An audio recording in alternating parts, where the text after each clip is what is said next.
Phew, what can a loser like you do? My brother snorted as he said those words. Living with my brother and his wife, our mother was being taken advantage of. She arrived at our house in a worn-out state, crying, "I don't want to return there." The sight of her played in my mind as I clenched my teeth. "Hey, are you sure you can support that old hag? Are you going to take her in? Huh?" He was treating our beloved mother so badly and was ridiculing me as well. A wave of anger surged within me and I gripped the phone tighter. Still, I responded calmly. "If you're okay with it, I'll take her in." "My name is Rena. I'm 30 years old this year, married for 4 years. I have a happy life with my kind husband and our 2-year-old daughter. We're blessed in our work and lead a joyful life." I glanced at the date on the calendar and pulled out my smartphone. Today is my mother's birthday. "Happy 58th birthday, Mom. Are you well? Is there anything bothering you?" I texted her and soon got a reply. "Thank you for your text. I'm doing fine. Don't worry. How are you and your family? I'm always praying for your happiness." Even after reading her response, I couldn't help but worry. Currently, my mother is living with my brother and his wife at our childhood home. Our family was a household of 4: my father, my mother, older brother, and me. My father was a strict disciplinarian, with strong patriarchal beliefs and a controlling type. Because of him, my mother and I had been oppressed all along. My maternal grandfather worked at a company owned by my father's father, my paternal grandfather, and my mother was chosen to be the wife of the future company president. Due to the absolute power disparity between the two grandfathers, she could not refuse, and was sent off to marry him, almost like a hostage. The company also fell due to the burst of the economic bubble before my father could take over. However, it seems like they still had money left, and I never saw my father work. He would start drinking in the daytime, and his abusive words were directed at my mother and me. Living in fear of his quick temper, my mother had no choice but to obey. Even so, my father held steadfast to his outdated belief that women were inferior and men were unquestionably superior. He doted on my brother with this perspective, treating him as if he was something special. My brother got anything he wanted growing up, while I could never even express my desires. "A woman shouldn't be greedy," our father would scold. It's due to this upbringing that my brother developed a sense of entitlement, always believing he was special, while treating me as less than him, constantly ridiculing me. I remember how painful it was to grow up in such an environment. Every day I dreamed of leaving home as soon as possible. Despite my excellent grades, my brother, who performed poorly in school, was allowed to go to expensive private high school and college, while I was not even permitted by our father to attend high school. "Women don't need education. It's a waste. You should either get married soon or start working at a minimum wage job," he would say dismissively. I remember the time when my brother told me, "You're a dumb girl who's a failure. It's a waste for you to go to high school." And I cried in frustration at the utter unfairness of it all. In the end, my mother secretly arranged for me to attend a boarding high school. Despite the tough home environment, my mother was always on my side. "Rena, it's okay. You can escape from here. You will surely find happiness." I remember my mother saying these words before I went off to high school. I graduated from university using scholarships and money I earned myself. Since high school, I've barely returned home. I didn't attend my brother's wedding, and I didn't tell them when I got married. But I kept in touch with my mother, and occasionally met up with her. It's not an overstatement to say that I owe who I am today to my mother, a presence of utmost importance in my life. She was a gentle soul who may have been weak-minded, but loved me with all her heart. I always wished happiness for her. I remember when our father died from years of poor lifestyle habits. I didn't attend the funeral, but I received shocking news from my mother. On his deathbed, my father told my brother and his wife to move back home and live with our mother. Since then, my brother and his wife have been living with my mother. I wanted to protest, but my mother said it was okay, so I didn't say anything more. Instead, I kept in touch with her like this. Still, it was my brother. Would he take care of my mother properly? Was my mother truly okay? I always had a feeling of unease. After a while, my fears proved right. One night, the intercom of our apartment rang unexpectedly. When I answered, my mother stood there, dressed ragged. Despite it being late fall, she wore a thin, old, short-sleeved shirt and a skirt so worn out I couldn't tell when she had gotten it. Her hair was disheveled, her cheeks hollow, her eyes sunken, and she was trembling, uncontrollably. I was taken aback by her appearance and raised my voice. "Mom? What on earth happened to you?" "Rena, I'm sorry to just show up like this," she uttered in a voice so weak it could disappear, as tears streamed down her face. I welcomed her in, and my husband quickly prepared a warm drink and a blanket. Once she had settled down, Mom began to speak in a halting voice. Soon, after she had started living with my brother and his wife Nicole, it seems they had been treating her like a maid. Not only had they forced her to do all the housework, but if she didn't do it to their satisfaction, my brother would scorn her, calling her useless and a nuisance, threatening to throw her out. Nicole was calling my mom an old hag. She even sold my mom's few precious jewelry pieces and clothes. And then they'd gone about spreading false rumors that my mom was a troublesome mother-in-law. Mom had lost weight rapidly, and when she fell ill and bedridden, she was roused and forced to do household chores again. Seeing my mom talk through her tears, my heart ached unbearably. "Mom, why didn't you tell me you were suffering so much?" "Rena, I've put you through hardship since you were a child. I didn't want to burden you any further. I thought if I could just bear it," my mom said, her voice trembling. Then an email came in. "Oh, it's from Nicole." "Where are you? You didn't do the laundry and there's no food. Do you want your things to be sold again?" The email made her hands shake. "I'm sorry, Rena. I don't want to go back to that house." Upon hearing my mother's words, I pulled out my smartphone without saying a word. I dialed the number my mother gave me. After the dial tone, my brother picked up. "Who's this?" In response to his gruff voice, I answered. "This is Rena. Mom's here with me." "Oh, it's you. That old hag, leaving without doing the chores. So she was with you. Tell her to come back immediately." "It seems you've been treating Mom quite badly. I've heard everything." My voice was trembling with anger, but my brother just snorted and replied. "Ha! What about it? What can a dimwit like you do?" "What? You've been overworking Mom to the point of sickness, and you think that's okay? I won't let her live with you any longer." "Hey, do you think you can afford to support that old hag? She's been a housewife all her life, can't do anything, and has no money. Are you going to take her in?" "What? No more old hag! She was so handy as a housekeeper!" A voice that sounded like his wife came from afar. "They've been treating my dear mother so poorly, and even making fun of me. I can't stand it." I felt a surge of rage towards my brother and his wife, and my grip on the phone tightened.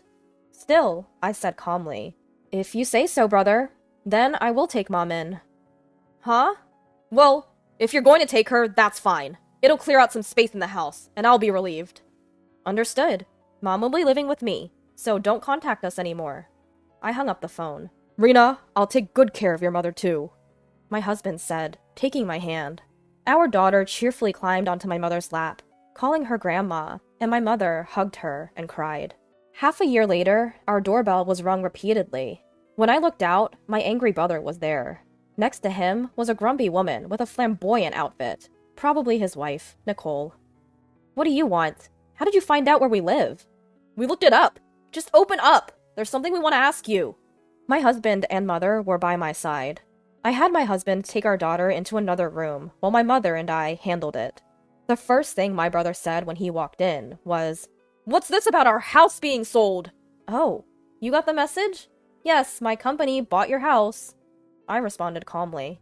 "Your company? What are you talking about?"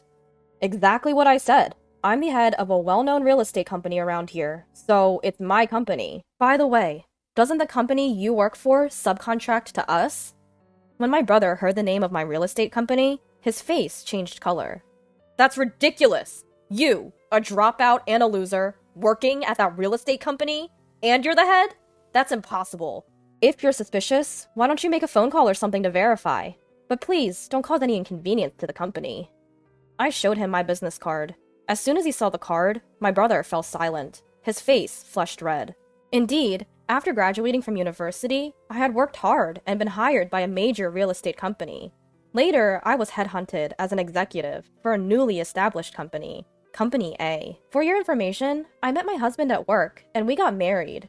He's what you would call a landowner, so I think we're considerably wealthier than you. There's no reason for you to call me a dropout or a loser. I could easily support Mom, you know. My brother, wide-eyed and gritting his teeth, didn't respond. His wife's face expressed shock. Damn it! Okay. What about our family home? What do you mean you sold it? My brother nearly foamed at the mouth as he yelled. My mother, who had remained silent until now, finally spoke up. You may not have known, but after your father passed away, the house was transferred to my name. So I sold the house and land to Rena's company, using my rights. So you should leave as soon as possible. What? What are you talking about, old woman? Wait, what's going on? You said that as the oldest son, the house was yours, didn't you? My brother and his wife were in a panic, their complexions changing rapidly. What's wrong with me selling something that's in my name? Sorry to break it to you, but I've broken free from your influence. I won't live as you dictate anymore, my mother said resolutely. In response, my brother yelled at her. What the hell are you talking about, you worthless old hag? His wife joined in.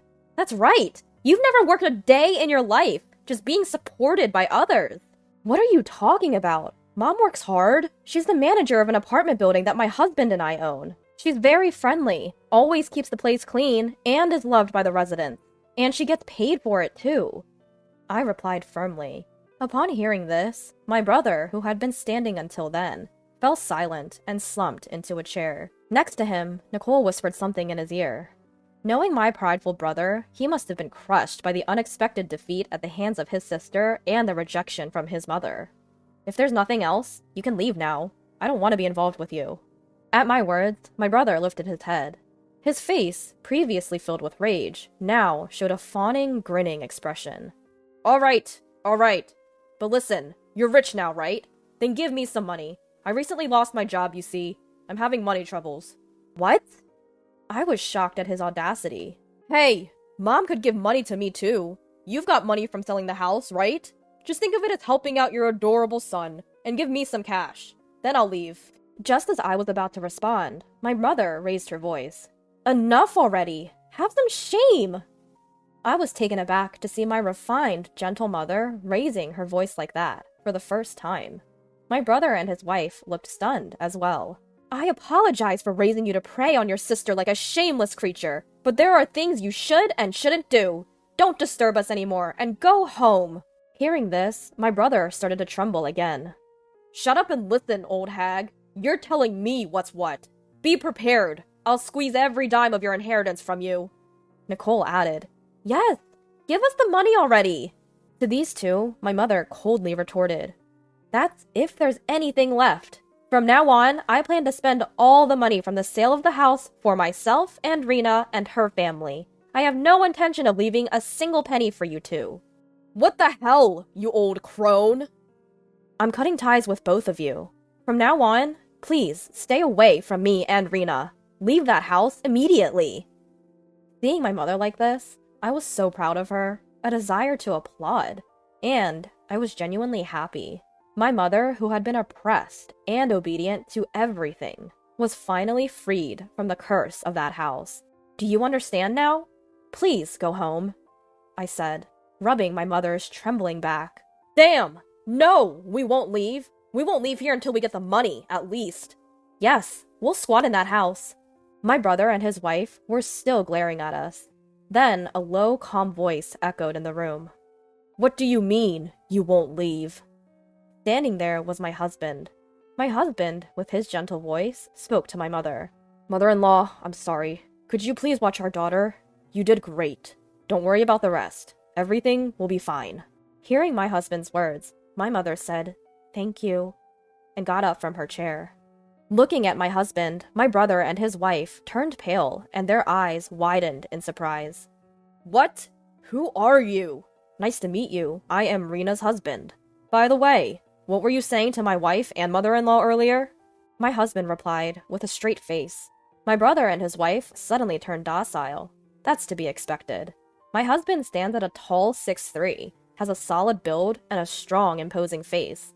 In fact, he even holds a black belt in judo. Despite his peaceful nature, his kindness towards me, his intellect, and his doting love for our daughter, it's no surprise that people meeting him for the first time might think he looks intimidating. Especially to someone like my brother, who can only show off and look down on women. My husband is the most difficult type to handle. I just remembered I have something to do, so I should be going. Yes, let's go. My brother and his wife quickly changed their attitude and left. Their retreat was so comical, I had to restrain myself from laughing. In the quiet house, my husband touched my shoulder and told me, "You did well. You must be tired." My mother appeared holding my daughter, her face bright, and we embraced each other without saying a word. Fast forward to 1 year. My husband, my mother, and I continue to share a harmonious relationship. My mother continues her job as a building superintendent, and compared to that night when she showed up looking worn out, she is now lively and healthy. She adores and takes care of my daughter, which has been a great help to me. Of course, my daughter adores her grandmother too, and often sticks to her.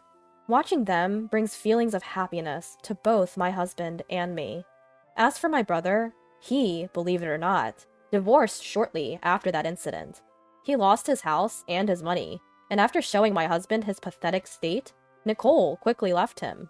Nicole is currently striving for remarriage through dating, but due to her nasty nature and ulterior motives for money, it seems she can't find anyone. My brother was kicked out of his family home, jobless, and living alone in a rundown apartment while struggling with part-time jobs. Of course, I have no intentions of helping him, as he brought this upon himself. My mother and I plan to live without getting involved with him any further. By the way, we are planning to build a large, 2-family home soon. We could continue living in the condo my husband owns, but as my mother pointed out, it would become cramped as our daughter grows.